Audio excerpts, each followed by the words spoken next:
Okay, this is a YouTube on the Caesar cipher. The program is over on the right, and my Python screen, as you see, is over on the left. And so, first of all, before we get into the code, the idea is that I can take the ORD of a letter, let's say A, which is 97. And if I take the ORD of that letter and I add 1 to it, obviously as you see I should get 98 if I do that, right? So 98 corresponds with B, and so if I CHR that,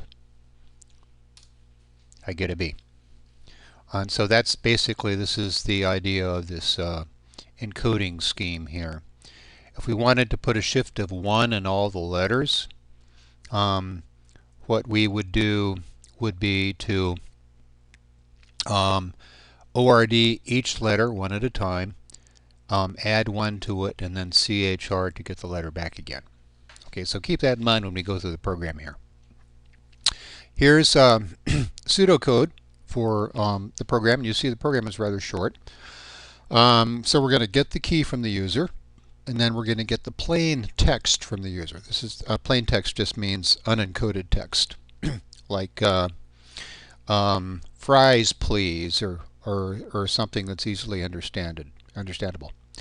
Then we're going to create an empty string accumulator, and you're going to use this to build up the message as we encode it character by character. And then now we go into a loop for each letter in the plain text. We take the ORD of the letter, we add the key, and we take the CHR of the result. And so that's just basically mimicking what I did here in the Python screen, except the key would replace the one that I have here. Then we print the encoded message out. Take the character of the result and put it into the accumulator. So we're building this encoded message up as we go through. Okay, so here we go. Intro statement, skip a line, get the key from the input. So this is from the user. This is going to be the shift number that we put in. So it's going to be an integer. And plain is the phrase that the user inputs to encode. And here's our accumulator. We're gonna call it cipher because the code often, the encoded message, often called a cipher, is going to reside in this variable here. So let's start with an empty string, and then, as promised, for each letter in plain, we take the ORD of the letter, we add the key, we take the CHR of that, and we append it, concatenate it to the end of the cipher. And so as we progress through this loop, we keep adding on another encoded letter and another encoded letter, another encoded letter. So that's it. And then at the end, we print the message out. So let's run it and just see that it's working. So I'm going to F5 here.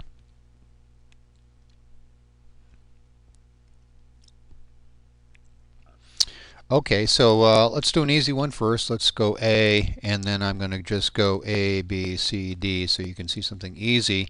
So I'm expecting each letter to get shifted by 1, and there it is, B, C, D, E. So let's do a more complicated one. So let's say we did a 5, and so you're going to see something interesting happening here. Zebra. Okay, so zebra gets 5 added to it, and if I ORD zebra, ORD Z, as I'm going to demonstrate here, and if I add 5 to it, plus 5, that was my key upstairs there, and now if I CHR that, I'm using Alt P here incidentally to get the last command just so I can do things because I'm such a lousy typist. And so I'm getting a weird character here, which is getting printed out as this guy right there. And so it's not a letter. We're just the first version of this is what we're going to do.